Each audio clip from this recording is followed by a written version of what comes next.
Before I begin, I'd like to acknowledge James and Limerick City College for hosting us here today, and of course ELT Ireland for giving us this platform that we can all meet, speak with each other and learn from each other. So could you give a big round of applause there?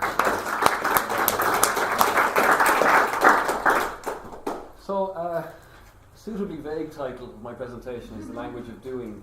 And what I want to really talk about is plugging students into the community where they come to learn. So to do that, I surveyed a number of ex-students over the last week and spoke to some of my colleagues to identify particular areas of difficulty for those students. Oh, it's the other one here. Good, thanks. So, most of this will not be new to you, but I'm going to say it anyway. Students tend to be very passive, in my experience, when it comes to informing themselves about what's going on and where they are. The most recent example I can think of was last summer when we were saying goodbye to our students, and they told us how wonderful the time they'd had, and they were very grateful. And I asked them if they wanted to repay the gratitude to go and tell all their friends and family back home how beautiful Ireland is and how great it is and how wonderful Cork and Dublin and Limerick is. One of the girls turned around and said to me, I will tell my friends and family how beautiful Cork and Dublin is, but Limerick, no. Limerick is ugly. So, after suppressing my initial reaction to that statement, I asked the girl, can you name 3 different areas in Limerick City? And she wasn't able to. And she wasn't able to name places like Lochgar, Killaloo, and that may have been down to her, but there's so many students like that. I don't think it's fair just to blame the individual. So other problems that students can have getting plugged in are like the obvious cultural grouping that we all see when people from different nationalities come to our schools. They tend to bunch together and socialise together, and then the school becomes really the only place that they speak English. Routine is little death that comes to us all as we go along. By that I mean students will just fall in very quickly to going from school to accommodation to school to accommodation, and very, very rarely stray from that beaten track. John has already touched on, I don't know where he is, I should have made eye contact there. Yeah. Already touched on issues of culture shock and homesickness and things like that, which if I have a moment I'll go into with a little more detail. And of course you have the usual lack of confidence, fear of making mistakes. So those were the 5 things that came up most often in conversation with my colleagues and former students. And the solutions, which I will discuss now, but I want to look into in the 4 parts, like classroom management, which I'm sure we're all familiar with, connecting school and community, social networking, and the role of entertainment officers in schools, if they exist, and if they don't, I think they really should. I'm currently unemployed, by the way. So, regarding classroom management, it's really basic, and it's probably the first thing we learned when we were training, but so often I come into classrooms and the students only know 2 or 3 of the others. So like the very first thing that I always do with a new group is have them list everybody's name and nationality in alphabetical order, or find out which student has the most vowels in their name, whatever it needs to be. But by the end of the lesson or by the next day, if they don't know each other's names when they come into class, they're in trouble. We tend to get relaxed and used to a certain dynamic in our classrooms. I do. I know which students work well together, get into the groove, and you tend not to change things up. And again, it's something that we were taught like in the first day when is your seating plan, the dynamic of the classroom. You need to change things up continually so those people really do get to know each other, so they're confident in their communication skills with different people when they leave the classroom. I think lesson planning with an emphasis on heightening students' cultural awareness of each other as well as the culture that they're in is also very important. This can bridge chasms that students aren't aware that are even there. They may not be getting on with one person because of a cultural difference, and it's nothing to do with personality. And harking back to what John might have spoke about with the homesickness and the problems that students encounter coming from long distance, I would love to see more training on offer for English language teachers around the pastoral role of the teacher and detecting culture shock, depression. Mental awareness is an enormous issue in this country. We're all aware of that, but Irish people aren't the only ones who go la-la. So, quick revision on symptoms of culture shock while I have you, that you might be able to help some students. And I'm sure, again, you've probably seen this before, but what we interpret as boredom or antisocial behaviour in the classroom, withdrawal, excessive irritability on the part of the student, not the tiredness, people becoming overly critical of local customs, or maybe they're just Spanish, I don't know, and the suffering from various aches and pains like flu symptoms. Somebody who's not shifting a flu for a few weeks in your class, or a cold. And then when you notice these things, well, what can we do about them? Where do we go? Who do we send them to? Is there somebody in the school that they can talk to?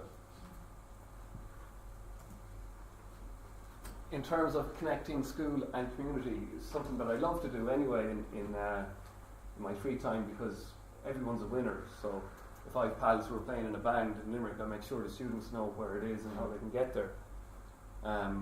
Other suggestions that came from students I spoke to over the week were that when they were with the school where I taught in the Limerick Language Centre, many would have liked to have seen more speakers from voluntary or charitable organisations, so that they could have gotten involved in helping with the homeless problem, or collecting money, or in fact a few times I've organised some charity concerts where the students have been very involved, and this really helped connect them with the people of Limerick, who would then have a different perspective of the foreigners who are coming into the country. They see them helping out, they see them becoming part of the community, and are welcomed as a result.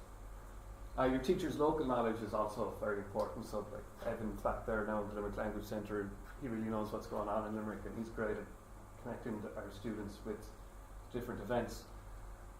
School-wide projects are brilliant ideas. You know, we projects which draw on the area that the students are in. Photography exhibitions, art exhibitions, poetry exhibitions, poetry, saying, which, making short films. The technology available to everybody it has in their pocket, probably in this room, the ability to shoot a few scenes, and that again is a massive bonding experience for students and the people in the community. And of course, tours and outings are very important. I'm sure you're aware of that too. Focusing on social networking, which is now like a massive phenomenon, as you all know. But I wonder if, as an industry, we're taking full advantage of that. I wonder, how many schools in the country have active Twitter accounts that are updated daily. I wonder, would it be a good idea when students come in to have, in every university, there's orientation classes first thing you come in. So maybe classes dedicated to providing students with lists of local Facebook groups, internet sites where they can find the information they want. Examples in Limerick would be like the Limerick Underground, the Limerick Film Collective. Classes can be designed to bring students through these processes. They'll learn language, they'll acquire skills, and they'll find out what's going on. I think lesson plans designed around this area will be a great help, especially early when students arrive initially. The role of the entertainment officer, as I said, I do think is quite important, and the benefits of this are it saves time. So teachers here, I'm sure that you spend a lot of classroom time drawing maps, directing students here and there, answering questions about what's going on, stopped in the corridor. We just don't have the time to deal with it all. If there was somebody, if I could say, go see Niall or go see Evan, to a student who asked me a question like that, I can move the lesson on without worrying about him and know that he'll get the information that he needs and he's taken care of, or she. I think as well, and thanks to ELT Ireland, this problem is diminishing, but there isn't huge communication between language schools. And again, I'm from Limerick and I can really only speak about Limerick, but somebody like an entertainment officer, somebody in the school could have the designated job of liaising with other schools. I'm sure you've taken a bus tour to the Cliffs of Moher and you've had 20 empty seats. So it saves time and it saves money. So this buzzword co-opetition I think, as far as buzzwords go, is a good one. That everyone can win here. You know, your community can win. I'd love to see more of it. This, as well as that, outside of the classroom, people are different. So an entertainment officer will be able to observe students in a different setting and take that information back to their teachers and help them again gel better. As well as this, somebody like the entertainment officer is probably more approachable than a teacher. So these problems that can happen for students when they come from overseas, often it's just hard to talk. There's somebody you need to speak to, but that particular avenue doesn't feel available. If you've danced around the room with somebody and they've had a couple of pints and you've had a couple of pints, now you don't have to drink. But it breaks down barriers. If you're outside of school and you engage with people in a different way from the two teacher-student dynamic, I think it makes things a lot easier for students when it comes to expressing themselves in possibly deeply personal ways.